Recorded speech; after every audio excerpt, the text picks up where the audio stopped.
Hello നമസ്കാരം. Big boss Malayalam season 7 ഇന്നലെ നമ്മളൊക്കെ പ്രൊമോയിൽ കണ്ടൊരു കാര്യം, നമ്മുടെ നെവിൻ പണിപ്പുരയിൽ കയറിയിട്ട് പുറത്തിറങ്ങുന്നുണ്ടായിട്ടില്ലേ. എന്നാൽ ഇന്നത്തെ ലൈവിൽ കാണാൻ പറ്റിയ കാര്യം എന്താണെന്ന് വെച്ചാൽ, പണിപ്പുരയിൽ നിന്നും അവസാന നിമിഷം നെവിൻ പുറത്തിറങ്ങിയിട്ടുണ്ട്. എല്ലാവരും ഒന്ന് പേടിപ്പിച്ചുവെങ്കിലും അവസാനം പുറത്തിറങ്ങി. പക്ഷേ വളരെ കുറച്ച് ഫുഡ് മാത്രമേ ഇവർക്ക് എടുക്കാൻ കഴിഞ്ഞിട്ടുള്ളൂ കേട്ടോ. കാരണം ബിഗ് ബോസ് പറഞ്ഞായിരുന്നു 20 കോയിൻസിനുള്ളിലുള്ള ഫുഡ് മാത്രമേ എടുക്കാൻ പറ്റത്തുള്ളൂ എന്ന്. ഇത്തവണ കോയിൻ ബേസ് ആയിട്ടാണ് ഫുഡ് കൊടുത്തത്.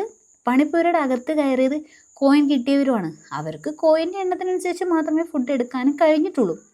എന്നാൽ ഇവർ ടാസ്ക് കഴിഞ്ഞ് പുറത്തിറങ്ങിയ സമയത്ത് ആര്യൻ ഉൾപ്പെടെ അതായത് പണിപ്പുരയ്ക്കകത്ത് കയറിയവർ പറയുന്നുണ്ട്, നിങ്ങൾക്ക് എല്ലാവർക്കും ഫുഡ് വീതിച്ച് തരാൻ പറ്റില്ല, കാരണം എല്ലാവരും കോയിൻ കൊടുത്തിട്ടില്ല. അപ്പോഴേ കോയിൻ കൊടുക്കാത്തവർ പറയുന്നുണ്ട്, ഫുഡ് തരാൻ പറ്റില്ല എന്ന് പറഞ്ഞാൽ എങ്ങനെ ശരിയാവുക എന്നൊക്കെ പറഞ്ഞിട്ടൊരു വഴക്കം നടന്നു. സത്യത്തിൽ പ്രമോ കണ്ടപ്പോൾ തോന്നിയത് ഈ നെവിൻ എല്ലാവർക്കിട്ടും പണി കൊടുത്തു എന്നാണ്. പക്ഷെ അങ്ങനെയൊന്നും സംഭവിച്ചിട്ടില്ല. എന്നാലും നമ്മുടെ ആര്യം പറഞ്ഞല്ലോ ഫുഡ് തരാൻ പറ്റില്ല എന്ന്. അതൊക്കെ പറഞ്ഞതിൻ്റെ പേരിൽ ചെറിയൊരു വഴക്കൊക്കെ നമ്മുടെ ബിഗ് ബോസ് വീട്ടിനകത്ത് നടക്കുന്നുണ്ടായിരുന്നു.